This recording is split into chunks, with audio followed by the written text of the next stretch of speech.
Rebonjour tout le monde, je voudrais continuer mes petites capsules en rapport avec le conte de lumière de Minkowski.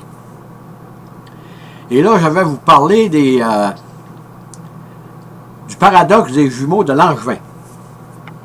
Langevin, c'était un mathématicien français, je crois, qui fut le premier à modéliser la relativité restreinte d'Albert Einstein, là, en rapport avec les jumeaux.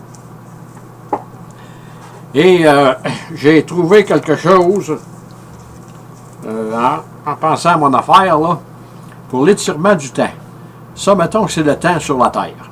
Nous sommes sur la Terre, là. Et quand quelqu'un s'en va dans une fusée ou un avion ou qu'il va très très vite, à ce moment-là, le temps s'étire. Voyez-vous? La seconde n'est pas tout à fait pareille. La seconde, plus vous allez vite, plus la seconde va être longue dans la fusée ou le véhicule qui s'en va dans l'espace. Sur la Terre, ça c'est ma seconde, et je l'étire, et je vois que le temps s'étire. La seconde, autrement dit, va apparaître plus longue de l'observateur sur la Terre, là,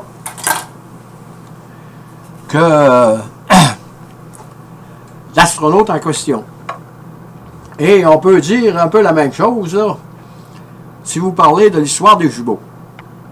Disons qu'on a deux jumeaux qui ont 20 ans d'âge. Ils ont tous les deux 20 ans, là.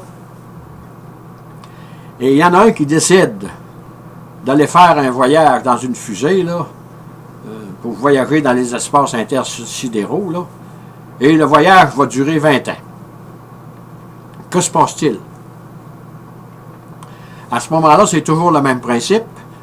Quand la fusée va aller de plus en plus vite, le temps, la seconde va devenir de plus en plus longue pour l'observateur qui est sur la Terre.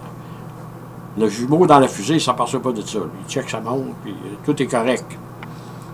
Et lorsqu'il va revenir sur la Terre, à ce moment-là, qu'est-ce qui se passe?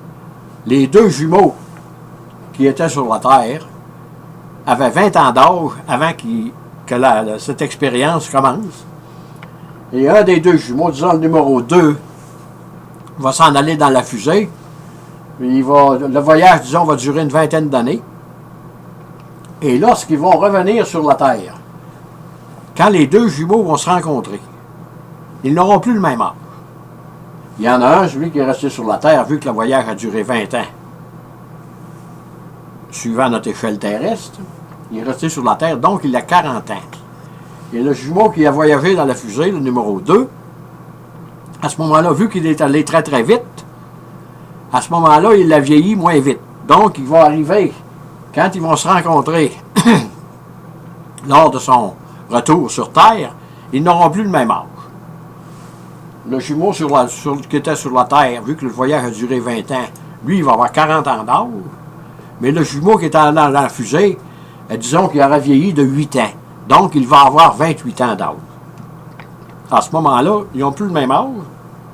Ils sont nés en même temps. Mais c'est comme ça que ça se passe dans la nature. C'est de même que ça marche. Et vous pouvez rajeunir le jumeau mathématiquement, aller jusqu'à la vitesse de la lumière. À ce moment-là, il va peut-être avoir vieilli d'1 an ou comme vous voudrez. Mais ça, c'est vrai. C'est prouvé par Albert Einstein en 1905. Et les expériences ont démontré que le temps s'étire avec la vitesse. Et peut-être que dans 2-3 générations, la relativité restreinte d'Albert Einstein sera devenue monnaie courante. Et moi, je suis allé voir le film Interstellaire et on voit que quand les gens sortent du cinéma, presque personne ne dit un mot parce que dans le film, la petite fille